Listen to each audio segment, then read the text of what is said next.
What if everything we've been told about living on the moon is wrong?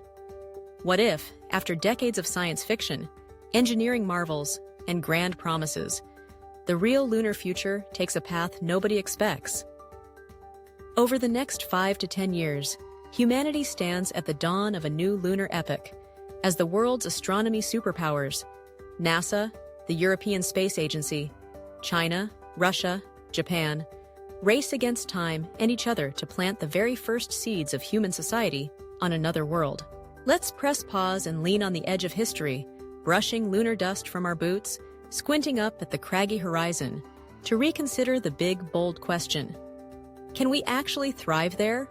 What are we really getting wrong? And what could our genuine lunar future look like, with all its daunting challenges and breathtaking possibilities? Forget the familiar images of astronauts bouncing in slow motion, flags fluttering in zero breeze, and footprints powdering a pale landscape. Living on the moon isn't just a matter of shuttling supplies and setting up tents. It's a radical reimagining of almost everything we understand about life, survival, and community. First, imagine the setting. Most next-generation lunar missions target a mysterious, fiercely inhospitable region, the moon's south pole. It's both punishing and promising.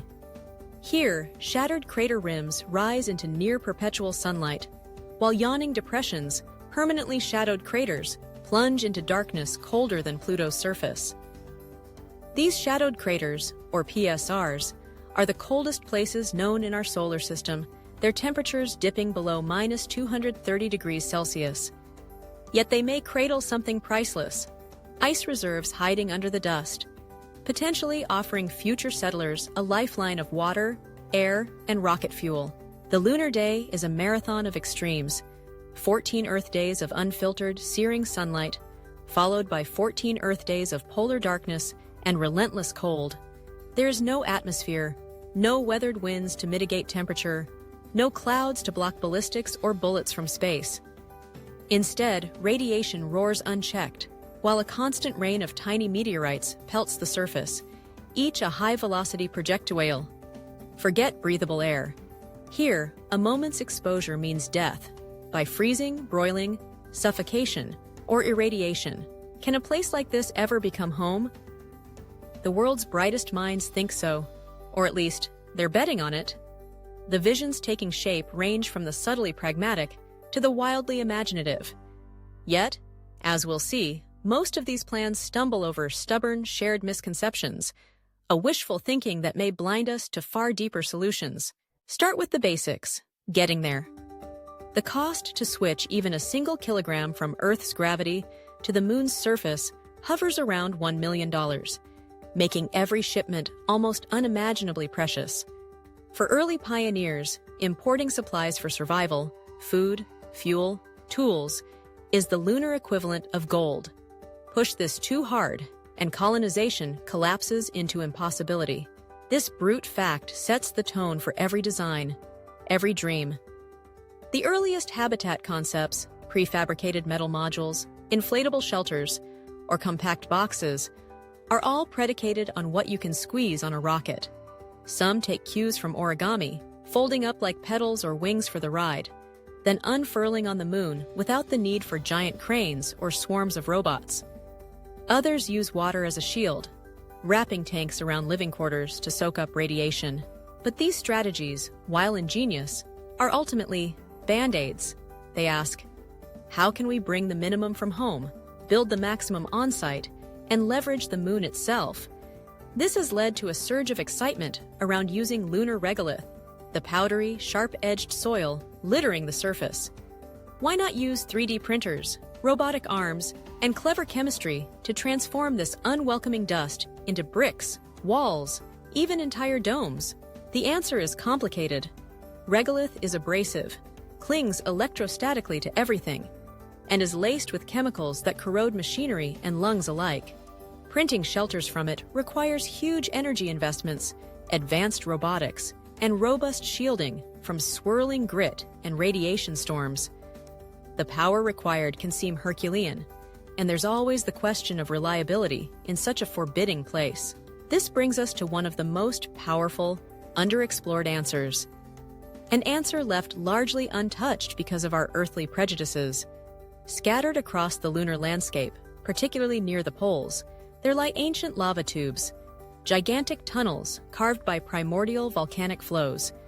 Some are big enough to swallow entire stadiums. These natural structures offer a refuge planet-side constructions cannot.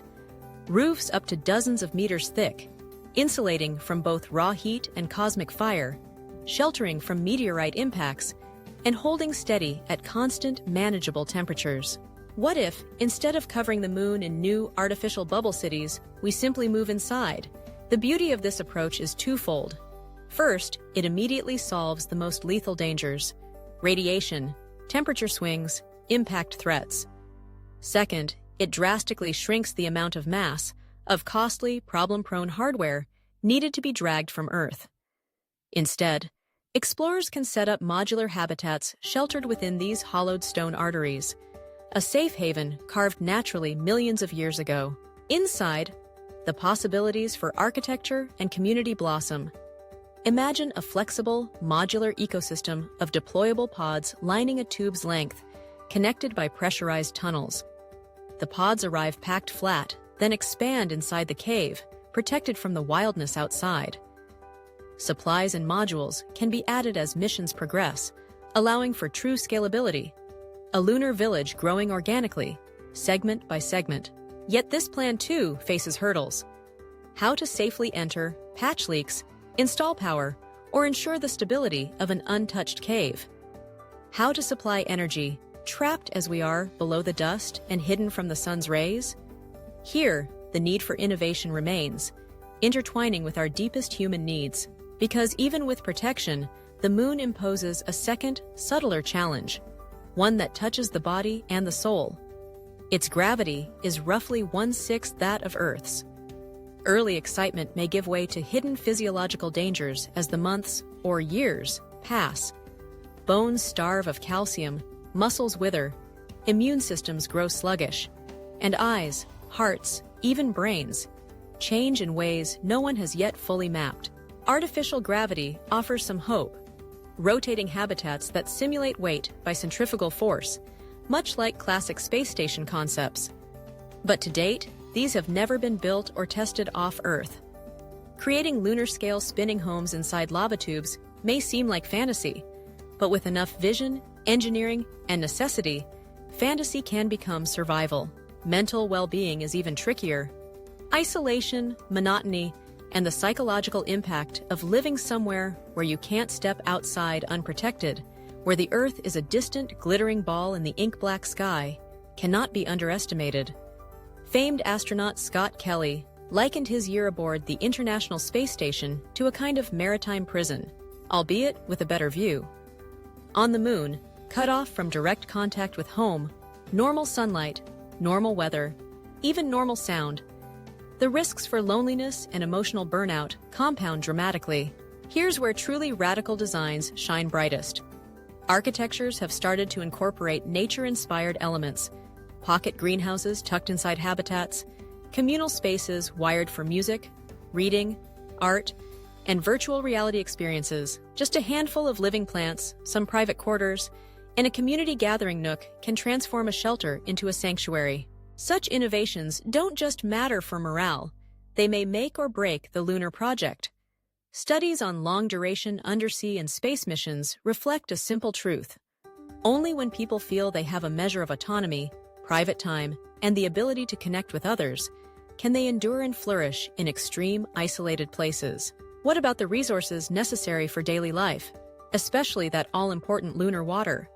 Recent missions, like India's Chandrayaan-1 and NASA's L-Cross, have confirmed that ice likely exists in the shadowed floors of South Pole craters, perhaps billions of tons worth. This is transformative. Water can be split into breathable oxygen and hydrogen fuel, supporting both humans and their machines. Yet harvesting this ice is no simple scoop-and-tote operation. The reserves may be dusty, mixed with rock, or perched near clamped-down temperatures so cold that drilling rigs seize up. The complex chemistry and energy costs of extracting, purifying, and storing this water could create bottlenecks for any settlement. Meanwhile, power remains a constant trial. sunlight grazes the polar peaks, offering a rare opportunity for near-constant solar energy. Projects envision tall towers or rolling panels that track the ever-shifting light. Some proposals even string mile-long cables or position satellites overhead to beam sunlight into shadowed valleys. Nuclear mini-reactors, though controversial, may bridge the long lunar night, keeping habitats warm and oxygen flowing. There's a catch, though. No matter how sophisticated the infrastructure, the true test will be sustainability. Can a settlement grow and persist using mostly local resources, or will every crucial repair still demand lifelines to Earth? If a town needs to import not only food and medicine, but basic construction materials, replacement parts, and electronics, its future rests on a razor-thin margin. Here's where what we have wrong comes into sharp focus. For too long, visions of lunar life have mirrored terrestrial assumptions. Spacious domes, glass-roofed gardens, continuous power, instant communications. The moon is not a new continent. It is an alien realm with physics and constraints all its own. The smartest lunar designs are those that exploit its natural advantages, like lava tube shelter, thermal stability, resourceful recycling, while radically rethinking what normal life means. Into early settlements may look more like underground villages than shining cities. Daily life, more like camping in tightly regimented shifts than enjoying suburban routines. The pioneer moon may have months or years of monotony as infrastructures evolve. A reality check for anyone seduced by romantic tales of lunar utopias. Yet out of constraint comes brilliance. The tough lessons learned in building a moon base will spill over to Earth in dramatic ways. In disaster housing, energy systems, recycling technologies, even the psychology of survival in harsh, disconnected locales. Indeed, the best lunar experiments are already transforming how architects, engineers, and scientists think about living sustainably here at home. Take energy storage. Advances in fuel cells and high-capacity batteries, driven by lunar power demands, are revolutionizing renewable grids in remote regions on Earth. Water recycling, waste management, and closed-loop agriculture, pioneered in space, are slashing resource consumption in even the most developed cities. Even more fundamentally, lunar living challenges us to reshape our thinking about community. Instead of sprawling anonymity, early moon societies may be tight-knit, necessarily cooperative, with rituals and routines finely tuned to psychological health.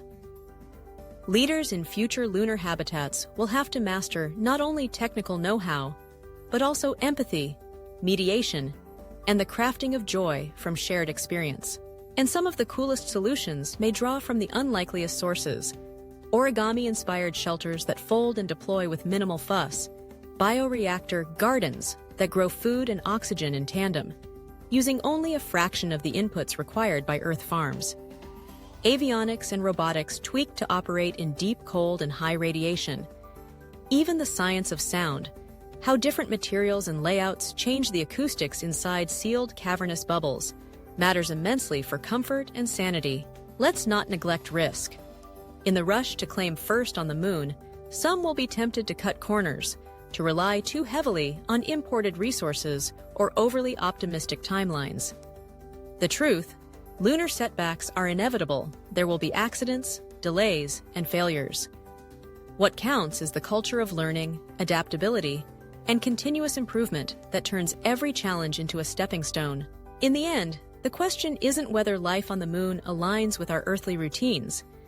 It's whether we can let go of those assumptions, tap into the moon's unique gifts, and reinvent ourselves as adaptable, curious, collaborative creators. So what might a day on the pioneering moon actually feel like? Morning dawns not with sunlight, but the glow of LEDs carefully tuned to simulate a terrestrial rhythm. The air is traceably thin, cycling through labyrinthine filters, harvesting every molecule of carbon dioxide, every drop of sweat or exhaled moisture. The habitat's temperature is set precisely. Too warm, and energy is wasted. Too cold, and pipes and bodies freeze. Breakfast comes from hydroponic trays, dense, leafy greens, protein-rich beans, maybe even a fresh tomato or two. Meals are communal, the act of sharing food and anchor in time. The schedule interweaves solar panel maintenance, 3D printing checks, exercise routines to stave off muscle loss, and remote science, collecting regolith samples, mapping seismic tremors, tending to the algae that cleanse water and produce oxygen. In free moments, pioneers retreat into small oases, a soundproofed nook, a VR headset linked to earthly landscapes, a corner for music or reading. Children, yes, perhaps one day, learn in hybrid classrooms, their lessons blending robotics, geology, language, and art. Outside, robots lumber between habitat and supply cache, their electric motors impervious to dust. Occasionally, a suited crew ventures out, always in pairs or more, testing new drills, scanning the surface for ice, flying drones through the black silence. Each return is a victory, and the story of exploration continues. As lunar night falls, an event stretching for days, the focus turns inward. Power from tall solar arrays trickles into batteries. Mini reactors hum. Teams gather for meetings, plan next steps, share messages from Earth, celebrate small birthdays or triumphs with music, laughter, sometimes tears. And always, there is a sense of wonder. Through thick layers of regolith and steel, someone glances at a small oval window. The Earth shining blue-white in the star-swept void, a reminder of why this adventure matters. Let's look into the near future. Chinese, American, Japanese, and European teams are developing rival and collaborative outposts, not for conquest, but for proving that humanity can endure, adapt, and learn in places once thought utterly uninhabitable. They test modular units, inflatable shelters, underground cocoons, all layered with redundancy, innovation, and fail-safes. Their experiments are tracked obsessively back home. Every discovery, a new insulation material, a way to heal cracked lunar concrete, a breakthrough in mental health, ripples through the global engineering and medical communities. Earth will, in time, become the moon's greatest beneficiary. As decades pass, the first fragile settlements may blossom into technology hubs, research stations, even visitor outposts. At each step, the focus sharpens, not on replicating Earth, but on thriving as lunar beings, less by imposing our old ways, and more by respecting, adapting to, and partnering with the moon's reality. Lunar living is not about conquering, but about collaborating. With the land, the light, the darkness, and, above all, with each other. Left unchecked, misconceptions about lunar life could doom the whole venture. The belief that resources will be easy to exploit, that technology alone will save us, that mental health can be left as an afterthought. Every successful lunar habitat proves these wrong again and again, as ingenuity, partnership, and humility carve out a foothold in the cosmic wilderness. And perhaps, as we slowly build homes among the bones of ancient lava flows and sleep beneath kilometers of stone, we will at last learn the lesson echoed in every great age of exploration. Lasting progress demands courage, compromise, and above all, the willingness to see the unexpected strengths hidden in every challenge. So here, on the edge of a new frontier, the question remains, are we ready to get it right? To accept that living on the moon means rewriting our blueprints, inside and out, building not just shelters, but communities, cultures, and callings that reflect both the limits of this new world and the infinite resourcefulness of the human spirit? Perhaps, as we look back centuries from now, the places and peoples who flourished on the moon will be those who learned to stop forcing old solutions on alien problems and instead became the first real lunar inhabitants, welcoming the reality, unpredictability, and potential of their new home. And even if only a handful of today's cutting-edge ideas eventually plant their flags in lunar dust, their ripples will continue to shape lives and cities across Earth, making our home planet more resilient, more inventive, and ultimately more connected than ever before. That is the true promise and the greatest challenge of living on the moon. And it's only just beginning. If this expanded explanation inspired you or gave you a deeper understanding of the realities of space, please like, subscribe to Space Future Now, and share your thoughts in the comments. Let's explore the universe together, safely, boldly, and always with wonder.